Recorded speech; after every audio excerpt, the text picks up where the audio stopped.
নিজকে বিশ্বগুৰু বুলি কৈ জহাই ফুৰা, আমেৰিকাৰ ওচৰত চামচাগিৰি কৰা, আমেৰিকাৰ ট্ৰাম্পৰ ওচৰত ভৰিত ধৰি চোৱা চেলেকা বিজেপি RSSৰ প্ৰধানমন্ত্ৰী নৰেন্দ্ৰ মোদী ডাঙৰীয়াই আৰু বিজেপি RSSৰ চামচাসকলে, বিজেপি RSSৰ অন্ধভক্তসকলে এই বিষয়ে কি কয় তাক লক্ষণীয় ৰূপত আমি চাবলৈ ৰখি আছো। ভাৰতবাসী ৰাইজৰ কাৰণে, আমাৰ কাৰণে অত্যন্ত এটা বেয়া খবৰ। পৃথিৱীৰ ভিতৰতে পুঁজিবাদী সাম্ৰাজ্যবাদী শোষণ চলাই থকা আমেৰিকাই আমি ৰাছিয়াৰ পৰা তেল কিনাৰ কাৰণে 500% শুল্ক আমাৰ ওপৰত জাপি দিবৰ কাৰণে ইতিমধ্যে তেওঁলোকে আইন বনাইছে। আমাৰ যেনেকৈ লোকসভা আৰু ৰাজ্যসভাত আইনবিলাক গৃহীত হয়, আমেৰিকাৰ উচ্চ সদন আৰু নিম্ন সদনত কেইদিনমানৰ ভিতৰতে ভাৰতৰ ওপৰত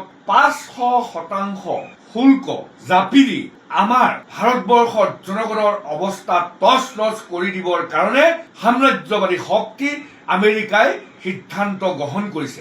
আমাৰ প্ৰশ্ন, নিজকে বিশ্বগুৰু বুলি কোৱা নৰেন্দ্ৰ মোদী ডাঙৰীয়াই এতিয়া আমাক কি উত্তৰ দিব? ভাৰতবৰ্ষৰ ওপৰত আমেৰিকাই 500% শুল্ক জাপি দিয়াৰ যি সিদ্ধান্ত গ্ৰহণ কৰিছে, ইয়াৰ বিৰুদ্ধে নিজকে বিশ্বগুৰু বুলি কৈ জহাই ফুৰা, আমেৰিকাৰ ওচৰত চামচাগিৰি কৰা, আমেৰিকাৰ ট্ৰাম্পৰ ওচৰত ভৰিত ধৰি চোৱা চেলেকা বিজেপি RSSৰ প্ৰধানমন্ত্ৰী নৰেন্দ্ৰ মোদী ডাঙৰীয়াই আৰু বিজেপি RSSৰ চামচাসকলে, বিজেপি RSSৰ অন্ধভক্তসকলে এতিয়া আমাৰ বিপদৰ সময়, ভাৰতবৰ্ষৰ অৰ্থনীতি, ভাৰতবৰ্ষৰ জনতাৰ এই যি দুৰ্যোগ নামি আহিব, এই দুৰ্যোগৰ সময়ত এই বিষয়ে কি কয় তাক লক্ষণীয় ৰূপত আমি চাবলৈ ৰখি আছো। ধন্যবাদ। জয় অসম।